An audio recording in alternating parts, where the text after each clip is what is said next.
Welcome to You and Your Money. Today's episode features Lizel Langevin, Senior Vice President and Financial Advisor at WHZ Strategic Wealth Advisors. All right, today let's talk about 529 plans. So with college costs continuing to rise, it's a topic on many parents' minds, obviously. Yeah. And today, Lizel's going to share the 8 most frequently asked questions about these plans. So let's get started. I got to ask the obvious. What's a 529 plan? That's a great question.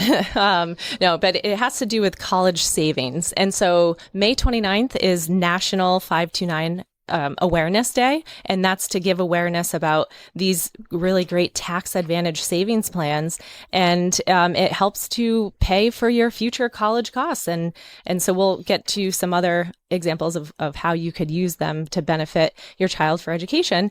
But the point here is that establishing one very early actually has an impact on your child later in life. So according to the National College Attainment Network, children that have savings for higher education are 3 times more likely to attend college and 4 times more likely to graduate. So that's a really great stat. All right, so let's keep unpacking here. Let's talk about a second very common question. What are the tax advantages of a 529 plan? They're pretty significant.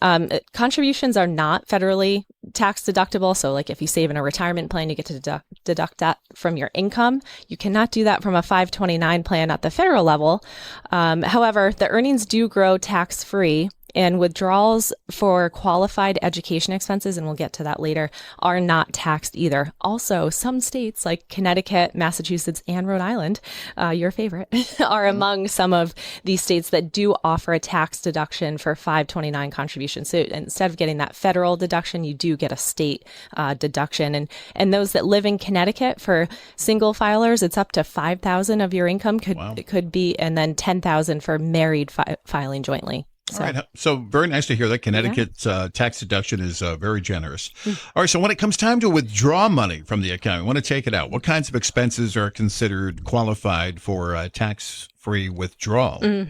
So they're called qualified expenses, and that includes tuition, mandatory fees that are charged by colleges or institutions, books, supplies, and any equipment that's required for enrollment at an institution. So room and board would also qualify if the student is enrolled at least half the time. And one thing is that people don't realize now, they passed a law a few years ago where you can use the money for K through 12 as well, up to $10,000 per year per beneficiary. All right, pretty good. Yeah. Again, we're going through things to know about 529 plans. How about changes to the rules? What's going on? There have been some changes. So with the recent Secure Act 2.0, starting in 2024, any unused 529 plans can be rolled into a Roth IRA for a beneficiary, and there's limitations and conditions, but it's a great option if you have some 529 money that's still stuck in there. All right, keep going. What are the conditions for the rollovers to Roths? Yeah, so there's a couple of limitations. It has to be open for at least 15 years. Rollovers are subject to the annual Roth contribution limit. So right now that's $7,000 if you're under 50. So for a child, they can only put $7,000 from their 529 into a Roth. They also have to have income. And then there's a lifetime limit of $35,000 that can be rolled over. Hopefully that would increase with inflation as time goes on, but we'll have to see. We'll keep an eye on that. So how do 529 plans, if you have one, how does that affect your eligibility for financial aid? It does have some impact on it for sure. That's a question that we get pretty often. And so if it's owned by by a parent, and you have that student that's applying, and you have to put it on the FAFSA as a parental asset. And so it does contribute to what your expected family contribution is, but it's only counted as 5.64%. So some people think, the whole thing will be counted. So that's one thing to note there. And what if your child with a 529 plan earns a scholarship? Yeah, that's another question that we get quite a bit. And of course, you always hope that there will be some kind of scholarship or aid.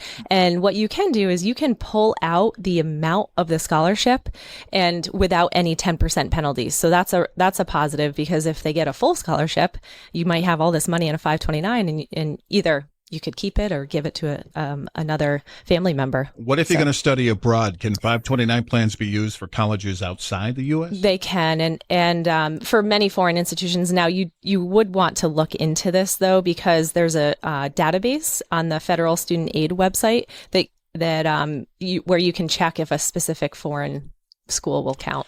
Oh, wow. So, we're already up to question number 8. That went by fast. Yeah.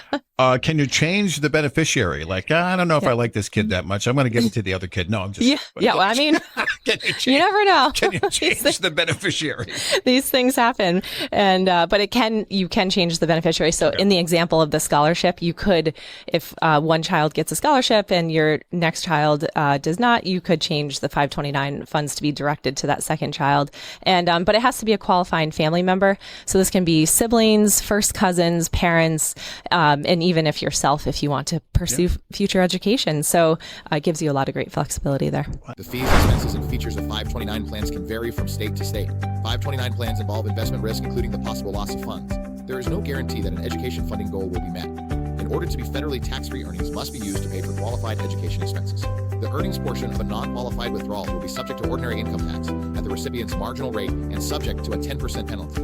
By investing in a plan outside your state of residence, you may lose any state tax benefits. 529 plans are subject to enrollment, maintenance, and administration and management fees and expenses.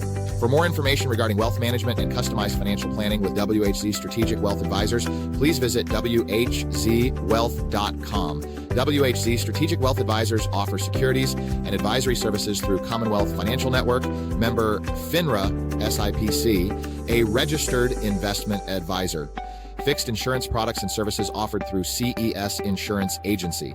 They practice at 697 Pomfret Street, Pomfret Center, Connecticut 06259, and 392A Merrow Road, Tolland, Connecticut 06084.